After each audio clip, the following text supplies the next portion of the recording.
evening, ladies and gentlemen.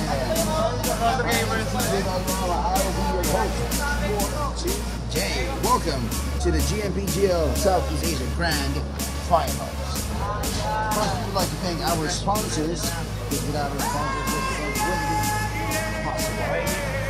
We'd like to thank Gigabyte, Western Digital, Intel, BLDT Alpha, Venti, and The Secret Shop. All right, ladies and gentlemen, to the thousands of people watching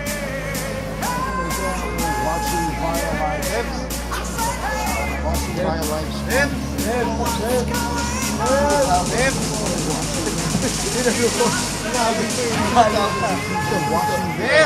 stream.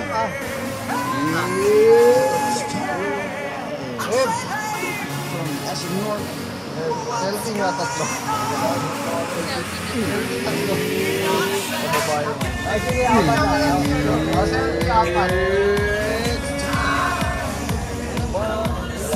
Live from SMR Exostydome for the GMPGL Southeast Asia Grand Finals. Wala nga po.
Tapos papapasukin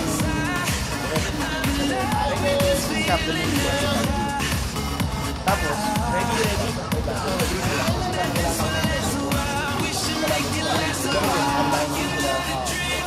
alalahin mo rin sila sa pag nandun yung dalawang team captain babalikan mo i-escort mo naman siya sa amin so kung hindi ka naka-access sa mga ayun tapos kasi makikita tabi tapos sa likod mo naman ako gugiyuhan kita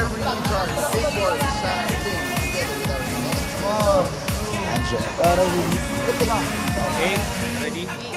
Ready na ako na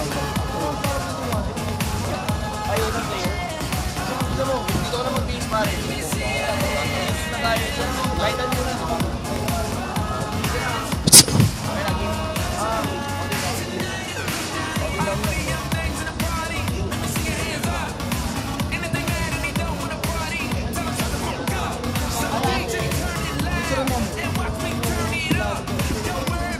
may awak ka na ako sa akin. Pag-picture mo natin siguro. May awak pa dyan talaga.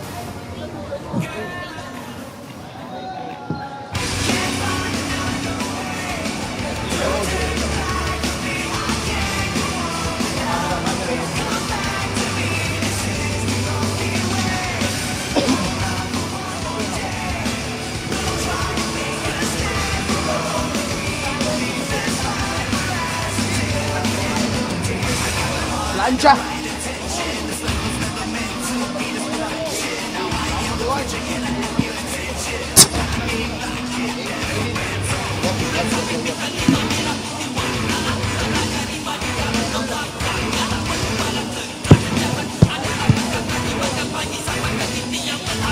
Ladies and gentlemen, please settle down. We will begin in a few minutes. Thank you very much.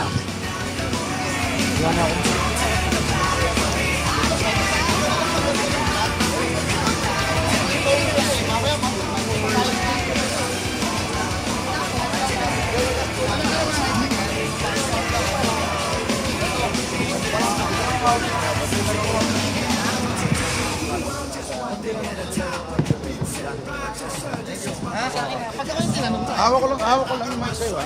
Mga ganun. Are you ready? Kunin mo na lang.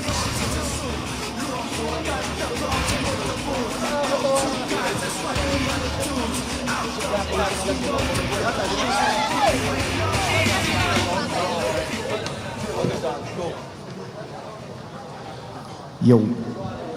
All right, good morning, ladies and gentlemen. Everybody make some noise. There you go, wow. All right, my name is TJ Valderrama. I will be your host for today. But before everything else, we would like to thank our sponsors, because without our sponsors, our event today wouldn't be possible. We would like to thank The Secret Shop, BenQ, PLDT Alpha, Intel, Western Digital, and Gigabyte. Thank you so much. All right. I want to hear you make some noise, people. Come on. Ladies and gentlemen, to the thousands of people watching via live stream, it's time! Live from SM North EDSA Skydome for the GMPGL Southeast Asia Grad Finals. Presented by Gigabyte. Here we go. Co-presented by Western Digital, Intel, PLDT Alpha, BenQ, and The Secret Shop. Introducing first, fighting out of the blue corner, hailing all the way from Malaysia, a team built to win, whose members all have the international experience. Your defending Southeast Asia Steel Series Cup champions. Please give it up for Team Titan!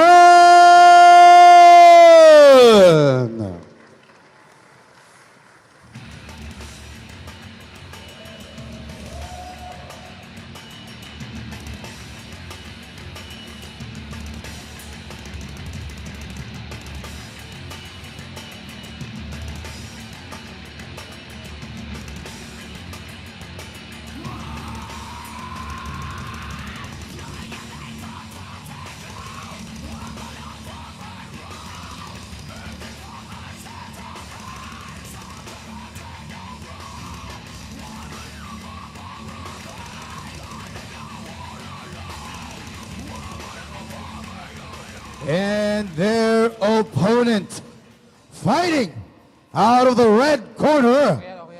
This team is one of the most prominent and long-standing names on esports. They are among the greatest veterans of the Philippine Dota scene. Fighting out of Manila, Philippines, Team Execration!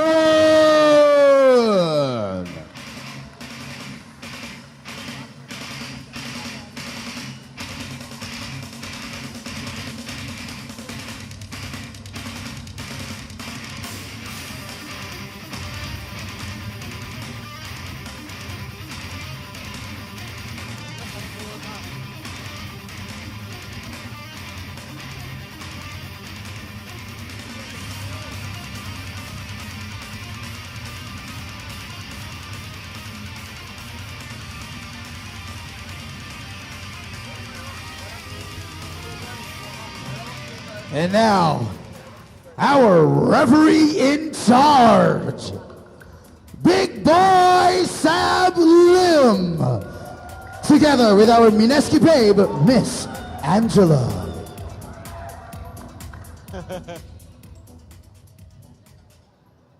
All right, captains, you know the rules.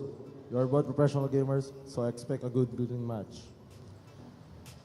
Always protect your thrones and always obey my commands, okay? Toss coin. Heads.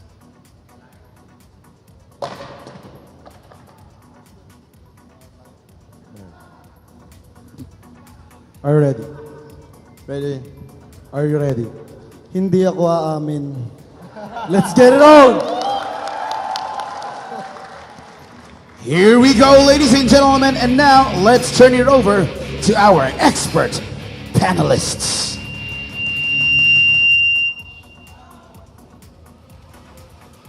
Okay, good morning guys. Welcome to the day 2 of Gigabyte Mineski Pro Gaming League Southeast Asia Grand Finals.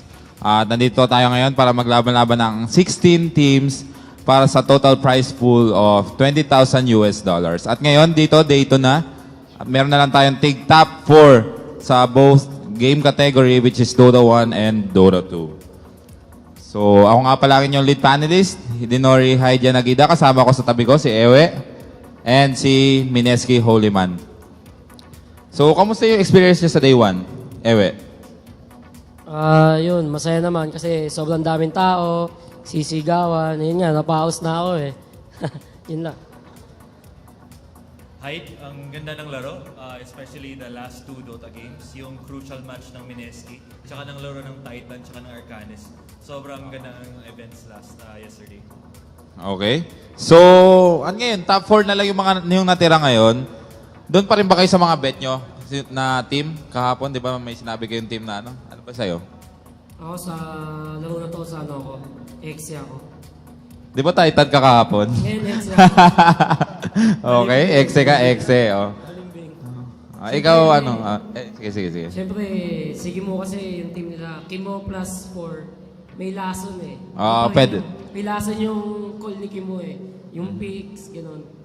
Tulad sa ano, sa imperviews, di ba? Nakalason lang ba talaga sila nun? Nakalason. Okay. Mineski Holyman?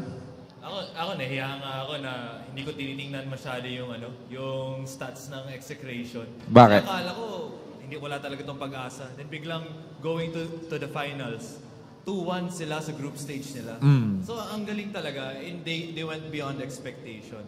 Pero sa overall, Titan pa rin ako. Okay. So, ayun nga.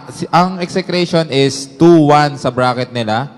At ang ang GNA Dreams yung 3-0. Tama? Tama. At sa Group A naman, Titan yung 3-0 at AMD Mineski Razor yung 2-1. So, bali ang maglalaban, A1 tsaka B2 ng B2 tsaka A2 tsaka B1. So, ganun yung natin. So, best of 3 series to.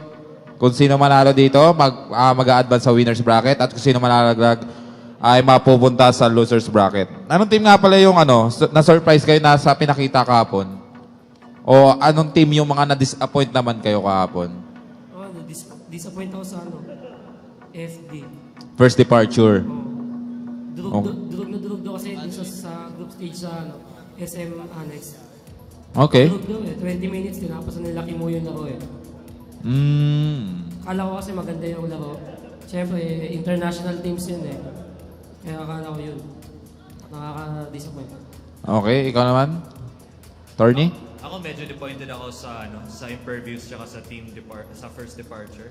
Akala ko makaka-2-1 sila or makakapalag talaga. Pero sa Group B, tinalo talaga sila ng Dreams tsaka Execration. Pero sa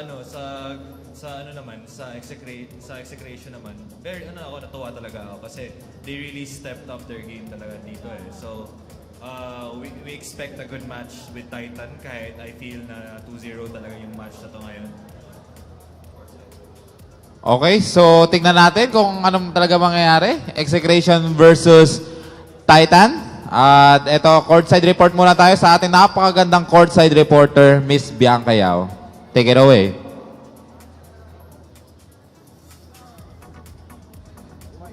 Hello, ayan. So, medyo wala pang mic si Miss Bianca Yao. Ito. Good morning again. This is Mineski's Bianca Yao and I'm with Troy. Yun, so, what's up guys? We're with one of the Gosu crew members. So, can you please introduce yourself? I'm Ray from Gosu Gamers. Yeah, so, What can you say about the production and the event, sir? I was really impressed. I didn't expect anything when I came here that is anything as big as this. I wish there were more people though. yeah, that we wish also. But we're hoping for the best later. But I actually read in that there are a lot of like comments and different perspective about this event. So what do you think about the comments of the international viewers regarding this event? I think people are being very harsh. I mean, I don't know why though, because this is a sort of like a big event. Nobody ever did this in Southeast Asia before. And I guess props to Mineski for doing this for the first time. I hope you guys continue. Yeah, so in terms of the international scene, it's more formal, and in a sense, I'm sure that you also noticed that this event is kind of different from the typical esports event. So what do you think about that? What do I think about that? Basically, this is a bit sort of like mini TI, you can say. At least the setup is like mini TI. So I really hope that you guys continue doing this, and I hope some other organizers will follow suit and try to make Southeast Asia less date, I guess. So do you like the referee? Oh, the referee is awesome, dude. He looks so gangster. Okay, so kindly tell your message, send a message to the international viewers who's watching. Hello guys, enjoy the event, and I really hope that there are more people coming here, and we can have some great pictures of like crazy Pinoy fans. Yeah, right. Again, ako nga pala si Bianca Yao at syempre si Trike at kasama namin Gosu Crew, sorry. Okay, back to you guys, sorry.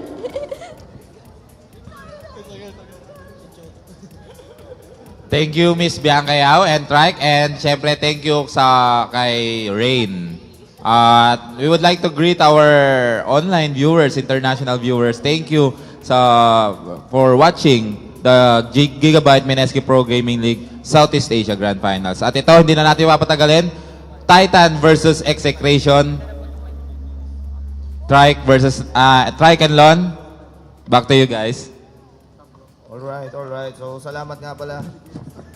Hello, Trike. What's up? Ayun. So, yun grabe. So, we're inviting everyone online and at home, of course, to come here in the venue, SM North Skydome. Oo. So, eto na mga kaibigan. This is it, Pansit. Ika nga nila. And we're just waiting for the game. Wala pa kasi nagkikreate. So, palagay mo, Trike, sino ang lamang dito? Ako, para sa akin, obviously, Titan talaga to. Kasi Titan is one of the best teams in the world siguro, even though without Mushi, hindi mo pa rin pwedeng i-discount yung fact na third place rin sila last TI3 di ba? Oo. So kumbaga solid na solid pa rin yan. Kahit na sabihin mong minusan mo ng isa, solid pa rin yung synergy nila, yung strategy nila, yung experience nila going into this game. Pero siguro, the advantage of Execration dito sa game na to is yung surprise attack eh. Kumbaga, yung May Titan, lason. wala May silang lason ka-idea kung paano maglaro tong Execration. Ika nga nila, kahit gaano ka kakalakas, pag nalasong ka na, dengue ka, patay ka pa rin. Parang ganun yung... Kahit gaano ka kamacho, pagka tinamaan ka ng malaria, patay ka pa din. Si Alexander the Great nga, the Great na nga yun eh. Aso natepes rin na lamok. Ang kwento doon, namatay rin siya sa lamok. So tingnan natin kung makakasilat, mga kaibigan, yung galawan. Okay, so, ito medyo hinintay pa natin mga kaibigan kung ano ang mangyayari dito. Pero so, sa ngayon, ini-invite ko na lang, kahit at least after lunch, siguro pagkatapos na mag-lunch, magpunta naman kayo dito sa SM Skydome. Kasi kumbaga appreciate rin natin yung ginawa ng Mineski and at the same time, para supportan na rin sa PH Esports. Kasi isipin nyo, tatlong Pinoy teams yung nag-advance sa Dota 2, 4 sa Dota 1, not that bad of a performance para sa mga Pinoy teams. Alright. We can see the lobby here, so let's see kung paano nangyayari. Okay, so hinihintay pa muna namin. So, let's have a short break. I write block. Yeah, I write block. And if I don't write block, I get fired. So I had to do it. And if I have time, I'll go. My boss don't understand.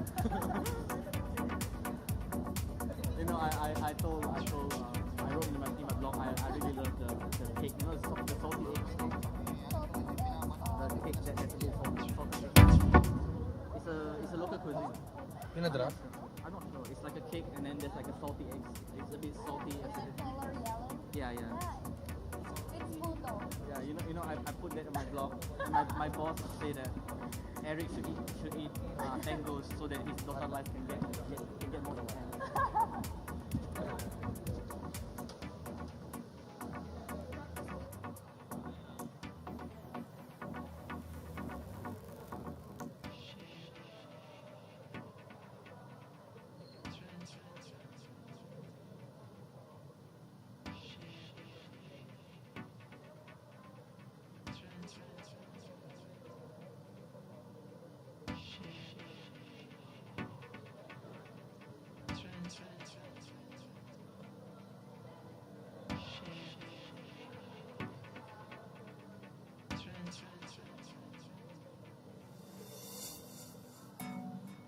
Were you able to join?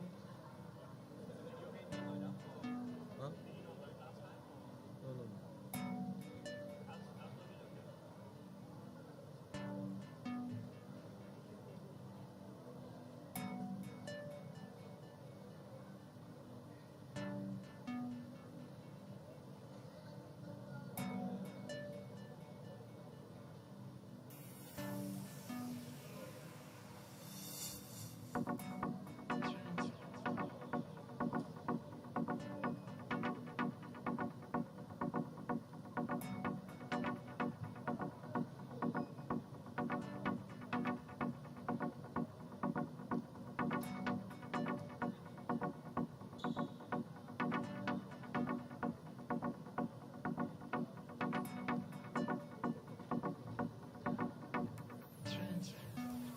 Ano mo yun? Ayaw mo na.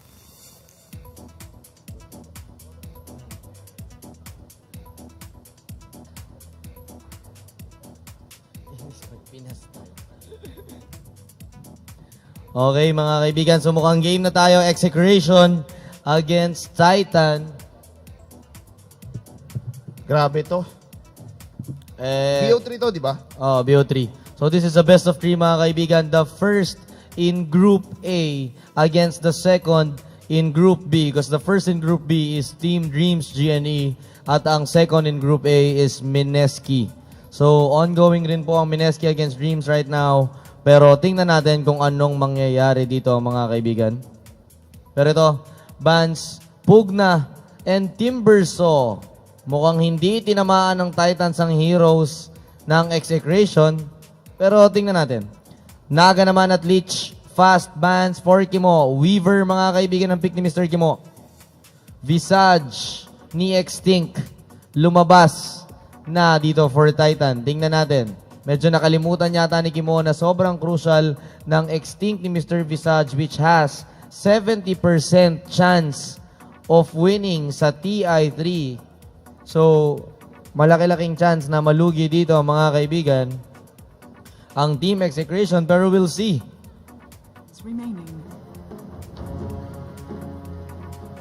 5 seconds remaining. I speak for the trees. Radiant team pick.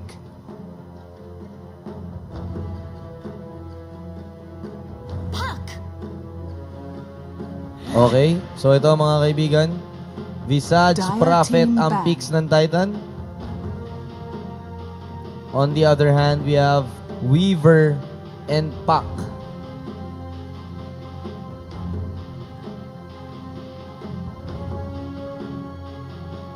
Ten seconds remaining.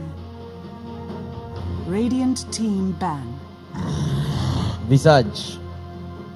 Dire team ban. Ito, kumbaga sakto lang to eh. Pero ito, tingnan natin kung ano mangyari. Pero sa tingin ko, once mapick nila Kimo yung, ay, naban yung aba doon ni Kimo.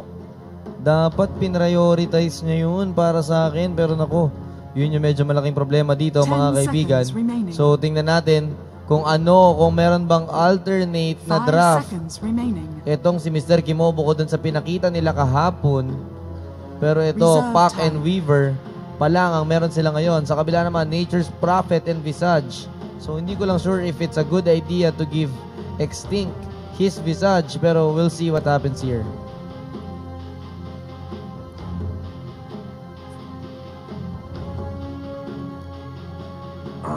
OD, TA, Leech, and Dire Naga ang team bans pick. ng execution. On the other hand, Chen and Abaddon, the two picks that helped execution win yesterday, are banned dito sa game na to. At ito yung difference mga kaibigan ng tournament sa isang sa isang mga normal na skirmishes eh. Kasi pagka tournament, nalalaman na ng kalaban kung ano yung strategy talaga ng kabila. So, once magamit mo isang beses yung baraha mo, hindi mo na mauulit eh. Kaya ito, kita mo, binana ng Titan ngayon. So, ang problema naman ngayon mga kaibigan on the side of Execration is, meron ba silang alternative pick para tumalo? Meron ba silang panggulat? Yun yung tanong. So, ito, third pick mga kaibigan for Titan. Pero tinatanong ko kay Kimo kung meron ba siyang plano kanina. Ang sabi niya, makikipag-farman daw kami kasi mas mabilis daw siya mag-farm sa Titan. Yun ang sabi niya. Ewan ko lang kung matutupad yun. Pero so far, they're giving away the best heroes of Titan here with Dragonite, Nature's Prophet, and Visage, mga kaibigan. Yung Nature's Prophet ni nung Titan, sobrang solid din to. Hindi nila to pwedeng basta-basta ibigay.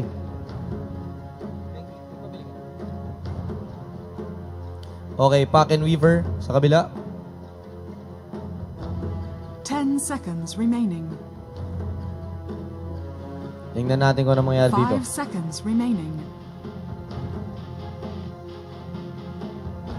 Reserve time. Earthshaker here. Dire team pick.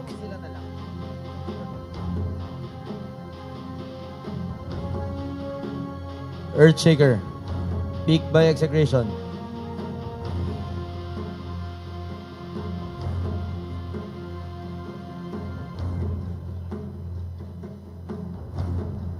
Okay, si Kimo mga kaibigan, nagpipick ng naka-shades. Ngayon nyo lang makikita yan mga kaibigan. Relax na relax. Tapos si Fox. Ano ba itong ginagawa ng captain namin? Hindi ko alam kung ano pinag-iisip nito. Si Buddha mga kaibigan ay mukhang galing sa preso dahil sa kanyang kulay mga kaibigan siya ang tinatawag na Black Buddha. Ay, pero, eto talaga yung magic sa kanila no? Kailangan talaga nakabag. Oo, dapat talaga may bag tong si Ohio eh. Sino ba yung gumagamit ng si KYXY? Sino ba gumagamit ng Prophet sa kanila? Si Ohio ba yun o naman si KYXY? Ohio yun. O tama, Ohio yung offlaner nila.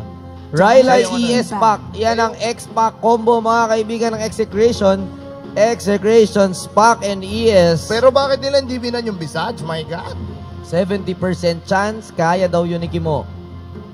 Nako. Ako, sinasabi ko lang, wag... 10 seconds remaining. May silat sila dito. Hindi dapat sila umamin dyan. Antay-lason yan. 5 seconds remaining. Diyos ko. Pero wala pa ako nakikita ang lason eh. Baka doon uli ito, mga kaibigan. Kasi naban eh.